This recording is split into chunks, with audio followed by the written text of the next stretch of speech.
Downhill driving yan, pababa. So pag pababa ang kalsada, wag ho tayo tumapak ng gas pedal at lalo pong bubilis. Kailangan yung paa natin nakaabang na sa brake pedal o brake cover para kung sakaling kailangan bumagal o huminto, nandun ka na kay brake.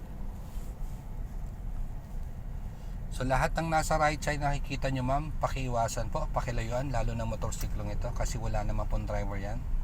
Lalayuan mo. So babantayan talaga natin yung kanan natin. Lahat kasi nasa kanan ang mas abala kaysa dyan sa opposite direction mo. Okay. So pinipigilan ng konting brake kasi pababa. Ay, lahat na nakikita mong nasa right side, nasa gabal, lalayuan po natin yan. Sige lang, tuloy mo lang ma'am. Basta wag kang lalampas sa hati sa gitna. Kung hindi naman tayo magkakasya, pwede ho natin itigil at hintayin natin silang mauna. Okay. Palagay mo ma'am, hindi pa kaya tayo mahuhulog sa right side? Hindi naman. Hindi marunong ka na magtansya, alam mo na eh. Itong motorsiklo, lalayuan natin ng konti yung nasa right na yan. Good. Okay, tapos balik ka rin sa linya mo. Eh medyo papaakyat. Kailangan mo maggas ng konti kasi hindi naman yan aakyat o aahon kung hindi ka magagas. Very light lang. Konting power lang. Good. Tuloy-tuloy mo lang kasi driving uphill tayo, papaakyat yan. Okay. So napakaganda ng control nung paa kay gas pedal. Kontrolado niya yung kanyang pag-akyat, dahan-dahan o gapang-gapang lang. Right side ma'am na tricycle, pakilayuan ng konti ha. Very good. Yun ang control oh. Consistent lang yung takbo namin no? Gradual lang oh. Keep right ng konti ma'am. Tapos paki-ready na po yung signal light to the right kasi magra-right na tayo. One way po kasi yan. Tapos bagalan ho natin bago dumating sa corner. Parang sa test track diba kanina? Bawat kanto matibay ang nasa harap mo. Let's go ma'am, di bale. Oh yun, napasagot.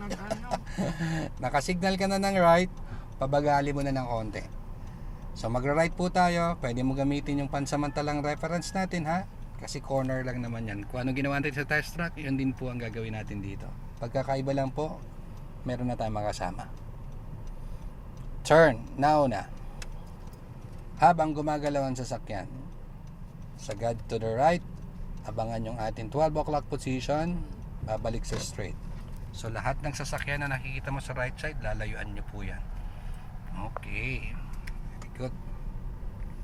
So yung tricycle, lalayuan nyo rin po yan. Pwede ka mag-gas ng konti man para medyo bumilis naman po. Pag straight pwede mag-gas, basta pag yung cornering, no need mag-gas. Tapos balik ka sa original lane. Okay, pakibalansi po ulit. Signal light, left, kakaliwa naman po tayo. So mag-apply na po tayo ng konting brake kasi babagal ka po ma'am. May kasalubong ka pa naman. So hintayin muna natin siyang makalampas kung sa'y papunta dito sa atin. Hindi siya nag-signal pero papunta siya ng kaliwa. Let's go, mauna ka raw ma'am, nagsisenyas na. Okay, ikutin mo agad yung manibela mo. Okay, tama na muna po yan. Huwag mo isagad kasi may sasakyan dito sa left side. Very good. Yan. Iba kasi ang sitwasyon ngayon eh, hindi pareho kanina sa test track eh. Okay, lahat ng nasa kanan, lalayuan natin. Pag tuwid na, iwasan lang po yung dalawang sasakyan dyan, keep right ka lang ng konti. Tapos pwede ka mag-gas para medyo bumilis ng konti. Ang mata natin tingin sa malayo, silip din sa likod ng mabilisan ha. Pero ang focus mo pa rin harapan. Kung may nakasunod man sa iyo, ang focus mo sa harapan.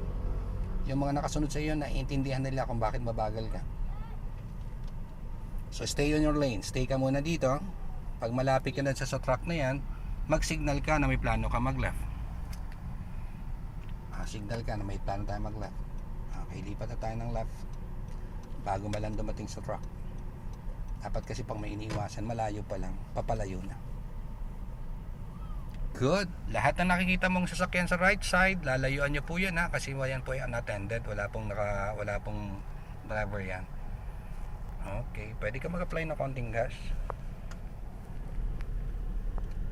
Lahat ng nasa right side ay lalayuan nyo po ha. Alam mo naman dito, siyempre wala na tayong parking. So nakapark sila sa labas. Yung main road nilang ginawa nilang parking. Intersection approaching. Check lang natin ha. Mukhang libre naman, diretso lang po. Mabilis lang tingin, kaliwat kanan. Tapos dahan-dahan ka lang tatawid. Kita mo naman hindi naman siya blind Mhm. Diretso pa rin tayo. Kasi this way, one way po yan. Diretso lang tayo. Medyo pababa ulit Mhm. Pero keep right ka naman kasi ang kalsada natin sa kanan. So pag downhill, naka-brake cover, nakaabang yung pakay brake pedal para kung sakaling bumilis, nakapwesto ka na kay brake for safety. Pababa lang naman po yan. Panis, diba? Kayang-kaya Kanina test track. Eto ngayon, public road na kami. Marami nang kasama. Alright, sasakyan sa kaliwa, lalayuan mo na lang yan. Good. Spillway ang tawag po dito sa ganitong klase ng kalsada kasi pag mataas ang tubig, nagkakaroon po ng tubig sa lugar na to. So spillway ito. Okay, keep right lang ma'am. Right side lang tayo, may hati lagi yan sa gitna. Pag papaakyat naman, mag-a-accelerate ka dyan. Kailangan mo ng konting gas kasi papaakyat yan ma'am. Pero pareho ng ginawa mo kanina, gradual lang din po pagtapak sa gas pedal. Hindi naman natin tinatapakan na sobrang lalim. Pareho lang ginawa mo kanina. Gusto ko yon, yung dahan-dahan lang sa umaakyat. Okay, accelerate. Konti pa po para may power. Very good. Alright, this is it. Driving uphill naman.